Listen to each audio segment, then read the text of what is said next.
दुर्घटनास्थल चाहिँ जिल्ला दैलेख चामुण्डा बिन्द्रासेनी नगरपालिका 7 साङ्गेत्रा अर्को नाम पनि थिएन पालताडाभन्दा 2-3 किलोमिटर ओढेको है। यो राजमार्ग कर्णाली राजमार्ग पर्छ। यो सवारी साधन चाहिँ फोर्स गाडी हो। धेरैले हाइस भने हाइस गाडी होइन, त्यो फोर्स गाडी हो। कर्णाली प्रदेश 0201/1055 नम्बरको गाडी हो।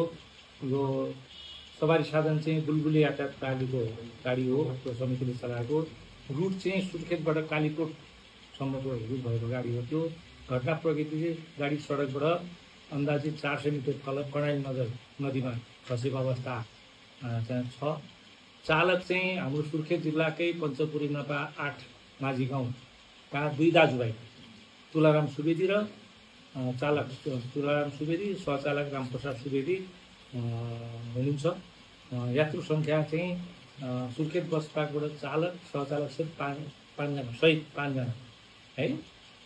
अहिलेसम्मको 5जना चाहिँ यकिन भएको छ। यसबाहेक अरू यात्रुहरू छन् भन्ने चाहिँ कतैबाट सूचना आएको छैन र हामीले 5जना यात्रु भएको यकिन गरेका छौँ। त्यो बिन्द्रासेनी वार्ड नम्बर 7 कर्णाली राजमार्ग साङतेरा स्थित सुर्खेतबाट कालीकोटतर्फ जाँदै गरेको बस गाडी कर्णाली नदीमा खसेको भनी टेलिफोन मार्फत जानकारी आयो। त्यो पनि कस्तो त भन्दाखेरि त्यो जङ्गलको क्षेत्र छ, त्यहाँ बस्ती छैन। बस्ती पुग्नलाई 4 किलोमिटर अगाडि जानुपर्छ। तपाईँको तल्लो डुङ्ग्रेश्वरबाट झन्डै 25 किलोमिटर उत्तरतर्फ र त्यो माथिल्लो गाउँ के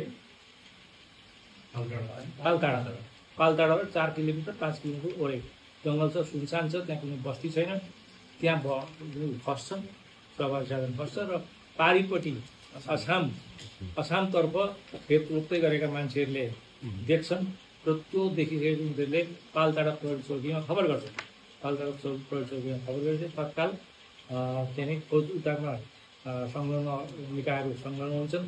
नेपाल प्रहरी, सशस्त्र प्रहरी बल, सशस्त्र प्रहरी बलको त्यहाँ अप्पर कर्णालीको एउटा बेस क्याम्प छ। त्यहाँबाट चाहिँ एपिएफको टोली, नेपाल प्रहरीको चाडा चौकीबाट झन्डै 25जना टोली र नेपाली सेनाको चाहिँ दैलेखबाट गरेर झन्डै 50जना चाहिँ टोली तत्काल त्यहाँ घटनास्थलमा पुग्छ। नेपाली सेना, नेपाल प्रहरी र सशस्त्र प्रहरी बल र तत्काल अचेत अवस्थामा भेटिएको तर निज व्यक्ति मृतक भएको अवस्थामा उसलाई चाहिँ दुल्लु अस्पताल दैलेख पठाइएको हुन्छ। त्यहाँनिर मृत्यु घटना पनि भएको छ र घटनास्थलदेखि अन्दाज 200 मिटर तल भिरमा 5 थान मोबाइल फेला परेको छ। यो त्यही यात्रुका जुन सवारी साधन छ त्यही सवारी साधनको यात्रुहरूको भन्ने खुलेको छ। अब वर्तमान स्थिति के छ त भन्दाखेरि गाडी कम्प्लिटली नदीमा डुबेको छ। बेपत्ता यात्रुहरू अहिलेसम्म फेला पर्न सक्नु भएको छैन। उहाँहरूको खोजी कार्य चाहिँ सशस्त्र प्रहरीको गोताखोर टोली लगायत नेपाल प्रहरीको इन्सपेक्टर साहबको टोली आफै खटेका छ। नेपाली सेनाको क्याप्टेन साहब हुनुहुन्छ, त्यहाँ क्याप्टेन साहबको टोली सहितले चाहिँ खोजी कार्य जारी छ। अब विशेष टोली प्रयोग गरेर खोज तलासको उद्धार कार्य भइरहेको छ। अब सशस्त्र प्रहरीको सुर्खेत बाहिनीबाट 6 जनाको गोताखोर टोली र ड्रोन क्यामेरा सहित परिचालन भएको छ। 18 गते नै जो हामी सँगै गएका हौँ, सशस्त्र बिआई साहब र म तत्काल घटना थाहा पाउने बित्तिकै हामीले त्यो टोलीहरू लिएर 4 घन्टा लगाएर घटनास्थल पुगेर तत्काल पुग्ने बित्तिकैबाट खोजी कार्य जारी भएको छ।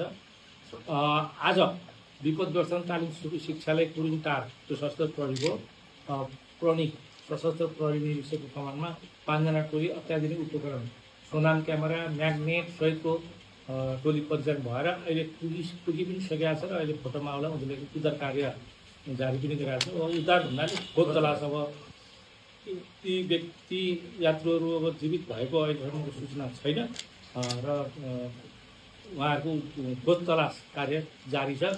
आज नेपाली सेनाको हेलिकप्टर पनि परिचालन भएको छ र उहाँहरूले नदी किनारको त्यहाँ घटनास्थलदेखि तपाईँको हाम्रो सिमानासम्म तल ब्यारेकैसम्म उता कुन जिल्ला पऱ्यो गर्दिया उता कैलालीसम्म पनि हेलिकप्टरले नदीको किनारमा चाहिँ गस्ती गरिरहेको जानकारी आएको छ। अब त्यो दिन हामी कसरी परिचालित भयौँ त भन्दाखेरि कर्णाली प्रदेशबाट म आफै स्वयं 9 जना टोली लिएर गयो।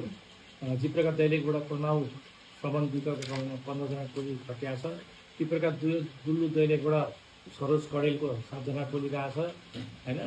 ती प्रकार राकम कर्णालीबाट 6 जना